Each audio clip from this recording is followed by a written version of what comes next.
ल्याउँछु तँलाई पनि हुन दिन्न म पनि हुन्न दुनियाँलाई पहिलाको पैसा दुनियाँलाई घर हैन कुन कुन उसलाई पनि 2 लाख रुपैयाँ कुन दुनिया दिपालाई पनि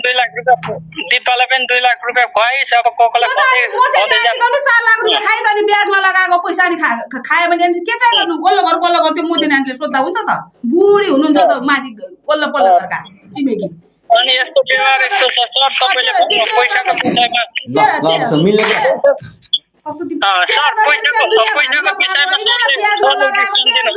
कस्तो छोराछोरीले चारो खान्छन् तेरो साउ पैसा बुढाले दुःख गरेको साउ पैसा राखिदिन्छु ब्याज आयो भने यसो खानु हुन्छ छोराछोरीलाई भनेर लगाएकी थिए खाएर खाइदिइहाल्यो अब उसलाई काटेर आउँदैन गरेर आउँदैन झेलमा त झेलमा भएकी मान्छेलाई के चाहिँ गर्नु मेरोमा त खाएन राजे दाईहरूको पनि लगी मोतीहरूको पनि लगी मेरो पनि लगी अनि के चाहिँ गर्नु त्यो दुनियाँ तिग्रीहरूलाई पठाएको होइन अनि सरलाई बोलाउँदै अनि मैले पठाएको पैसा के गरिस अहिलेसम्मको हिसाब बन पैसा कति ब्यालेन्स छ सरको अगाडि बन ब्यालेन्स मैले के गरिस घडेरी किनिस कि त्यो पैसा ब्याङ्कमा छ कि कति खर्च भयो मैले पनि हिसाब होइन यो पैसा त छ ए तैँले त्यही पैसा देखेर अनि यहाँ अरू पैसा भालुलाई खुवाउँछु मज गर्छु बस्ती गर्छु भनेर त्यो सोचेको लाग्ने भएको भए त्यस्तो गरिस् न पठाएको 2 लाख रुपैयाँ हुन्छ 2 लाखमा कति पठाइनु भन्छ कति पठाउनु भएको छ मैले लगभग हिसाब टोटल गरेको छैन कि लगभग रोमन्ने हुँदाखेरि किशोर सरलाई चाहिँ फोन गरेर मैले त्यहाँको हिसाब चाहिँ लगभग 4-5 महिना अगाडि 22 लाख पठाइसके माथि नै पठाए 70-80 हजार मोटामोटी 22 लाख पठाउनु भएको छ त्यो पैसा के गर्नु 6-7 महिना अगाडिको कुरो है त्यसभन्दा अगाडिको थपेर 22 लाखै हुन्छ त सर ल ठीक छ 22 होइन के 22 लाखै हुन्छ होइन 22 लाखै हुन्छ बुझ्नु न अनि 2 लाख भनेको हैन अरु 12 लाख पहिला त्यो बताइदिनु मैले कमाएको पैसा सबै हाल्दिएर नानीहरुको पैसा तिरे हैन नानीहरुको कलेजको बिलहरु सबै कलेजमा सोध्छ तँलाई फोन छ नम्बर सरहरुको नम्बर छ अनि किस्तामा पनि सुन्नुभयो कलेज फी अब कति बचेको छ त पैसा क्याश नगद पैसा के लगान राखेको छ त्यहाँ आउँछु भयो पैसा जस कति बचेको भयो अनि अब के भन्न खोजेको कति सोध्नु सर त्यसलाई सोध्नु म पछि यो हामी मलाई शंका लाग्दैछ सर म पछि यसलाई नि लिएर तपाईको आउँछु बुझ्नुभयो यो कोसँग कुन चाहिँ छ यसको हुके चम्चे यसलाई भाड्ने को छ यो गरी खाने आइए पनि होइन यसलाई मजाले सम्झाएर यसलाई 12 लाख रुपैयाँ खै त्यो 12 लाख रुपैयाँ निकाल न 12 लाख रुपैयाँ निकाल खुरुक्क त्यहाँ तुरुन्तसँगले त्यो पैसा कहाँ छ के छ म सरको अगाडि ठेट बन खर्च यति त छ होला तुरुन्त आइहाल त्यो यो इजिकलको त्यो कार्ड नेपाल आउने काम गर्ने पनि हो त आइहाल पैसा खोज्ने बेला तुरुन्त अनि त्यो अस्ति पैसा खै अस्ति पुजेको पैसा खै त्यो पैसा निकाल तेरो पर्समा कति पैसा छ निकाल त्यो पैसा निकाल खुर्क निकाल त्यो पैसा म यहाँको अहिले लाटोले नि बुझ्छ हौ म यहाँको 22 दिन भइसक्यो काममा छैन पैसा कहाँबाट आउँछ अनि अस्ति तल पुजेर 8 यत्रो मुठो 2 लाख 8 लगेको खै अनि अस्तिका सबै गरेर टोटल पैसा 15 लाख रुपैयाँ खै 15 लाख रुपैयाँ त्यो दुनियाभरि झत्तु आइले दिएको त्यो पैसा खै त्यो पैसा माग छिटो कुर्क त्यो पैसामा के सर योसँग बोलेर सकिदैन बोल्न सकिदैन अनि तैले खोजेछ तेरो पैसा त मैले 1 रुपैयाँ मैले फाल्टु पैसा खाए एउटा मलाई साडी र कुर्ता सुरुवाल पनि किने अब यो मेलमिलाप गरौँ यसो बाजेर जुझको जेस तपाईले उहाँले पठाएको पैसा मध्ये तपाईको श्रीमानले पैसा पठाएको मध्ये तपाईले आवश्यक खर्च गरेर अरु सुरक्षित छ नि पैसा छ सुरक्षित छ बैंकमा छ जाबा पनि छ यसलाई चाहिँ बोलाउनु न पहिला पैसा त छ नि छ यसलाई थाहा छ सबै थाहा छ यसलाई अब बाँकी तपाईको बाना गरेको उहाँबाट उताका पैसा उनी भालुलाई खुवाका पैसा खोज्छ भनेर नि मेरो यताका उ खोजेको खातेले त्यो बाना गरेको चडुले बेसियासँग लाग्यो अब सुन सर यसले मलाई के हिसाबै दिदिन है सर के हिसाब न छोरीलाई श्रीमानले दुःख गरेको पैसा श्रीमतीले दुःख गरेको पैसा ठिक छ, खर्च गर्न पाइन्छ, आफ्नो लागेको अब सबै उडाइदिन्छु हेर्दै जानु। परिवारमा लागेको खर्च गर्न पाइन्छ म त हो हैन। अब तपाईले सुन्नु, अब झन् त्यसो भने झन् गरिदिने म त। अब हैन सुन्नु अब ल, अब आइन्दा तपाईले के छ भने अब बारम्बार श्रीमानलाई पनि टसर दिनु भएन, श्रीमानले श्रीमतीलाई टसर दिनु भएन। मुख्य कुरो के गर्नु पर्यो भने अब तपाईहरुमा चाहिँ के छ भने यो यस्तो खालको दिनरात तनाव हुनु भएन र तपाईले पनि अब कमाएको पैसा यसरी कमाए, बुढी छोरी छोरा हैन यसरी मैले राखेको छु। हैन रोमानियामा हुँदाखेरि त पर्सन पनि देखाउँथे, पैसा पनि देखाउँथे। अहिले त्यो देश गरे नि त। अनि अस्ति पनि नानीले के भन्यो भने बाबा पर्स देखाउनु त, खै त्यहाँको पैसा कति छ भनेर। पर्सै छैन र चोरी भयो रे। उहाँ पर्स भालुले लुकाइराखेकी हुन्छ, पैसाको आँटो सबै नेपाल पठाएकी हुन्छ। त्यो रन्डी त्यो रन्डी चाहिँ छना पनि कि अनुहार पनि अहिले त झन् पहिलाको हिल लाग्दै रे। अहिले अब सुन्नुहोस् तपाईले हरेक बेलुका सुन्नु है नेत्रजी, दिनमा एकचोटि तपाईलाई कुन टाइम मिल्छ श्रीमती छोराछोरीसँग बोल्ने भिडियो कल। अनि किस्ताको पैसा जुन बुझाउनु पर्ने छ त्यो के कसरी मिलाउने त्यो कुरा मिलाइदिनु त। र मिल्नु त, यसरी झगडा गरेर हुँदैन। लु अब तपाईहरु लभ म्यारेज रहेछ, लु अब के एउटा कागज गर्नुपर्छ के भने कागज गराइदिनु पर्छ नि गराइदिन्छौँ तपाईहरुलाई हैन। तपाईको माग के हो, तपाईको माग के हो। तर यसरी यो यत्रो चाहिँ नि परिपक्व मान्छे छोराछोरी विवाह गर्ने बेला भएको बुवा आमाले यसरी दिनरात झगडा गर्नु चाहिँ पाइदिन हुँदैन है, यो राम्रो होइन। ल अब तपाईँ के चाहनुहुन्छ ल भन्नु, श्रीमतीबाट के चाहनुहुन्छ ल भन्नु, तपाईँ भन्नु। त्यही हो सर, मैले अब पैसा अहिलेसम्मको महिना हालिदिइरहेको छु, रेकर्ड सबै छ। किशोर श्रेष्ठ सरलाई पनि मैले सब फोटो खिचेर हालिदिइरहेको छु, तपाईँलाई नि हालिदिन्छु। अब पैसा तर त्यो आएपछि बुझ्नुभयो, ल उसले हिसाब बुझाउनु पर्छ र उसले पनि अब शब्द बुझाउनु पर्दैन। मलाई पनि हिसाब बुझाउन त खोइ हिसाब बुझाइदिन्छ मलाई हिसाब खोइ त। हिसाब भन्दा पनि बढी पैसा पठाइरहेछु रोमानिया। म आएको $550 सर, त्यो हिसाब गर्नु त। सुरुमा मेसेज गरेर उसमा पठाइदिन्छु ल हजुरलाई। म त्यो 3 महिना पछाडि कतिखेर पासपोर्ट बनाउनु पर्यो अरे, कतिखेर के भयो कार्ड आएन अरे, कतिखेर के 15,000 को बिल छ, के कतिको छ, मलाई यहाँ सबै छ। परदेशमा त पर्छ त, खर्च त हुन्छ त। ल ठिक छ, अब यसो गर्नु कि धेरै बात नगरौँ। तपाईले मुख्य कुरो के बुझ्नु भने अब उहाँ आफ्नो श्रीमान हो, तपाईँ श्रीमती हो, तपाईहरु कानुनी रूपमा पनि श्रीमान श्रीमती नै हुनुहुन्छ हो कि हैन। विवाह दर्ता छ नि त,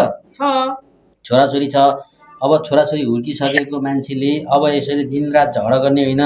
तपाईले पनि सुन्नुभयो, श्रीमती र छोरीलाई कमसेकम दिनमा एकचोटि सम्पर्क गर्नु, के छ के गर्दैछ। नानीको एक्जाम छ, खै पैसा भन्नु न। अब फेरि अब यहाँबाट कार्ड सार्ट बनाउँछ सर, अनि मोबाइल बन्द गर्छ, अनि के भन्छ म त सुतिरहेको छु, काममा छैन है। लु हेर त कस्तो काम गर्दै दिँदै गर्छ, अनि घरि पानी परेको छ है भन्छ, बन्द गर्छ मोबाइल। के भनेको यसले मलाई? अनि पैसा बुझ्दै लाँदै भालुलाई दिँदै छु है। म त यहाँ भालुले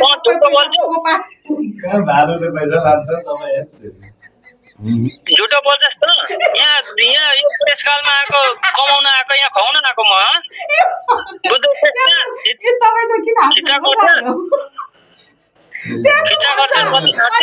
अनि पैसा होइन न, चुप लाग्नु न। अनि के भन्छ थाहा छ? अनि फेरि अनि उहाँ कहाँ जान्छ, अनि कहाँ गएर म त अनि यहाँ मेरो त पैसा आएको छैन है भन्छ। तलब सलब बुझ्यो कि अनि मोबाइल सोबाइल बन्द गरेर बस्छ मेरा बाबा। यस्तो अनि सधैँभरि कसरी सक्नुहोस् अरे यस्तो। महिनामा ट्याक्स दिँदैन नि त, त्यो बुझ्नु पर्दैन तैँले। लामो कुरा नगरौँ, लामो बाजे बुझ्यो कि नेत्रजी।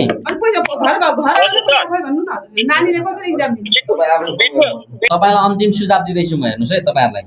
तपाईँले पनि विदेशमा बसेकोमा श्रीमानलाई बार टर्चर गर्न मिल्दैन र तपाईँले पनि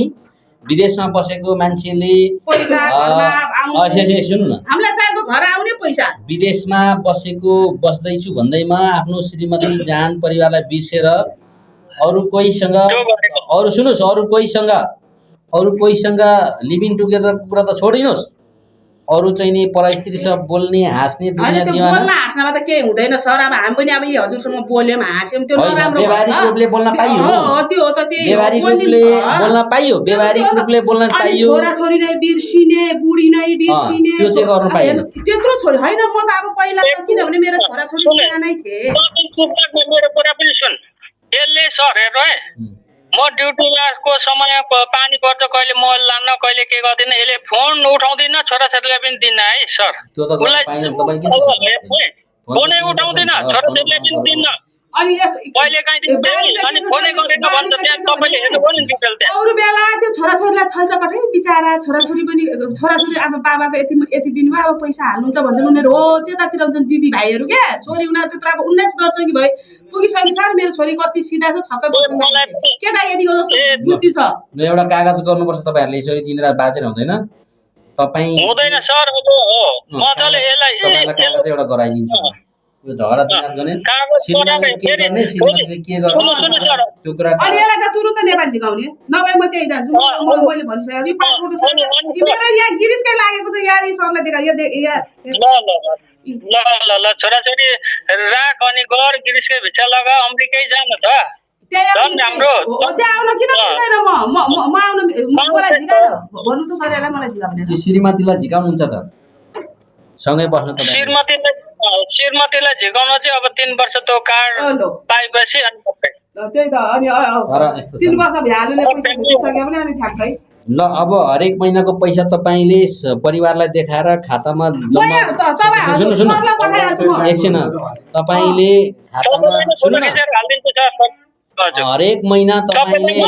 तैले हाल्ने बित्तिकै मैले सरलाई पठाइदिइहाल्छु यति हाल्यो भनेर सुन्नु 2 लाख बनाएको 2 लाख हाल्नु सुन्नु ठिक छ तपाईँको सहमतिमा श्रीमानको खातामा त्यसलाई चाहिँ धेरै सम्झाएर पठाउनु हैन दुवै पक्ष सम्झाउनुपर्छ ए मलाई सम्झाउनेले त्यहाँबाट पैसा हाल्ने घर आउने भने खोजेको यही हो अरु केही खोजेको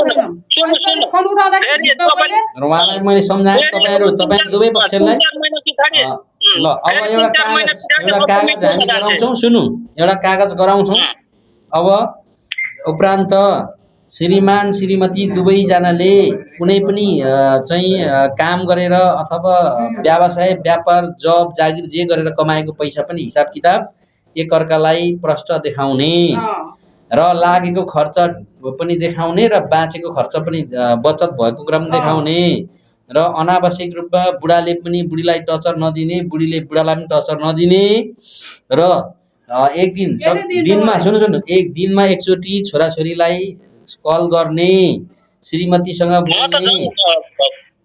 है र तपाईले पनि अनावश्यक नदिने र अब बाँकी अब त किस्त फचाएर मैले खान्छ कि खाँदैनस् तैले जमानामा पठाएको पैसा उहिले पठाएको तैले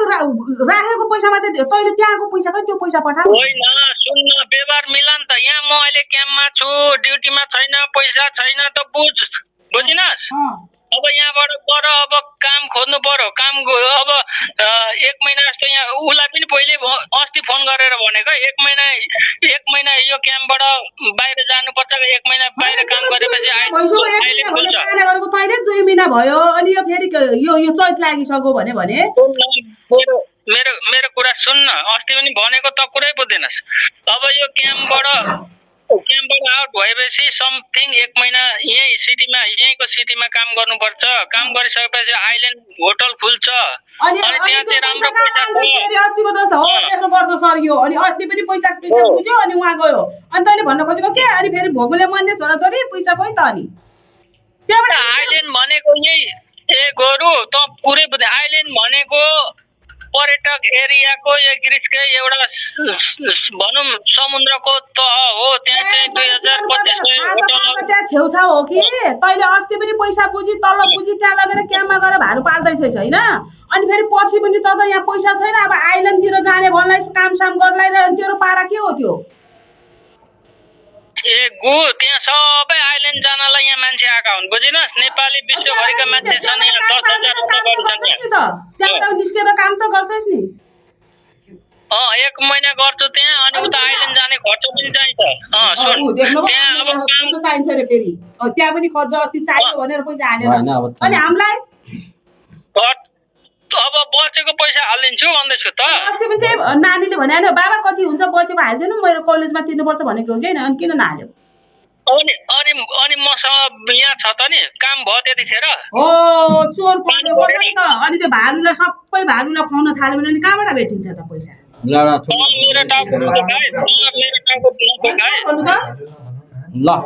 सरसँग कुरा गर्नु यथार्थ यहाँको भएको कुरा त बुझ्दैन सरले बुझाइदिनुहुन्छ। एउटा कागज तपाईहरुलाई मिलपत्रको कागज होइन होइन यहाँबाट निस्किने बित्तिकै पैसा हाल्ने त्यहाँबाट निस्किने बित्तिकै काममा लागिहाल्छ यो पैसा हाल्ने अनि अहिले पनि यसमा पैसा छ पैसा त्यो पर्छकै पर्दैन त्यो पैसा हाल्ने यहाँ नानीको किस्ता हाल्नुपर्छ ए किस्ता ऊ के अरे बिहा भोलि कलेजमा फिस तिर्नुपर्छ एफडी कार्ड एफडी कार्ड दिँदा 10-20 रुपियाँ गोजिया पनि नहुने मेरो 10-20 रुपियाँ होइन तैँले त्यतिखेर एक महिना पुरा त कम्तीमा त 1.5 लाख रुपियाँ त थियो तसँग एक महिना हुनालाई अर्को महिनाको जानलाई कति यिनीहरू 25 तारिक गएका हुन् होइन सर यही भित्र 25 तारिक गयो फेरि अर्को महिनाको भन्नु त आज कति तारिक हो बाबु अर्को महिनाको सर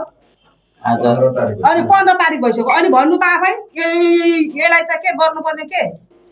परदेशमा 7 तारिक 2 तारिक एक महिना भयो यता होइन अलिकति हालिदिनु भइहाल्छ नि केटाकेटीलाई यसले त्यतिखेर नानी मेरो छोरीले सोधेको बाबा अलिकति हालिदिनु हाम्रो चामल पनि छैन त्यसरी भन्यो कि के सर मान्छेको अगाडि नभनेर चुप लाज हुन्छ भनेर मेरो कुरा भनेको हो कि होइन त चुप लाग्न मेरो भएको कुराहरू भन्छु बुझे बुझ नबुझे सरले बुझाउनुहुन्छ तँलाई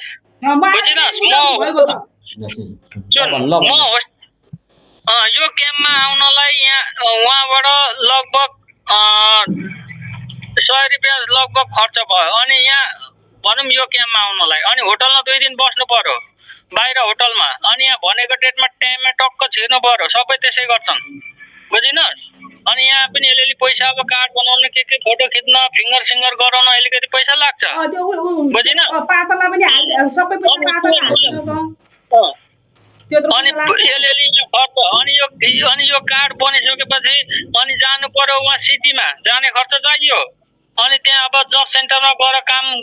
खोज्नु पर्यो अनि लाग्नु पर्यो पो पैसा हुन्छ त अनि यहाँ घर पैसा चाहिँ कहिले पठाउनु भन्दिनु त अब काम अगाडि त महिनै पछाडि हालिदिरहेछ त यहाँ समस्या सबै मलाई मात्र होइन यहाँ सबै यहाँ आउने बस्ने नेपालीहरूको त्यही हो महिनाको 25 तारिक त्यहाँ भित्र छिरेको या फेरि अर्को महिना 2 महिना भइसक्यो 2 महिना भइसक्यो अनि तेरो त 3-4 महिनासम्म तैँले त पाउन्डर र राउन्ड खेल्न त मिल्दैन बाबै म त पहिला भनिदिएको छु है यहाँ सरकार अगाडि म भन्छु सरकै अगाडि भन्दैछु है यहाँ मेरो मात्र होइन चन्द्र भाइ पनि छन् साथी यहाँ त पर छन् भएको कुरा है बुझिस् भएको कुरा अर्को कुरा नसुन लोग्नेको कुरा सुन्ने गर म झुटो बोल्दिनँ बुझिनस् त्यही त अघि कुरा अब बुझ्न सके यस्तो भन्दा पनि अब यहाँबाट क्याम्पबाट कार्ड लिएर जान्छ उहाँ अब काममा गएर अब त्यहाँ लाग्नु पर्यो लागेपछि 1 महिना काम गरिसकेपछि चाहिँ आइल्यान्ड भनेको छ अब 6-7 महिना चल्छ त्यहाँ पैसा लगभग 12 लाख रुपैयाँ त्यो पछिका कुरा त्यहाँबाट निस्क्यो पैसा चाहिँ यता हाल्ने कि हाल्ने नै त्यहाँबाट अब निस्किन कति दिन बाँकी छ त्यो आइल्यान्डको त त्यो पछि हो त्यो कार्ड बनेर त त्यही बाहिर त्यही एरियामा त्यसलाई कुरा बुझाइदिनु अब म यहाँ काममै छु नि त कताबाट पैसा ल अब यसो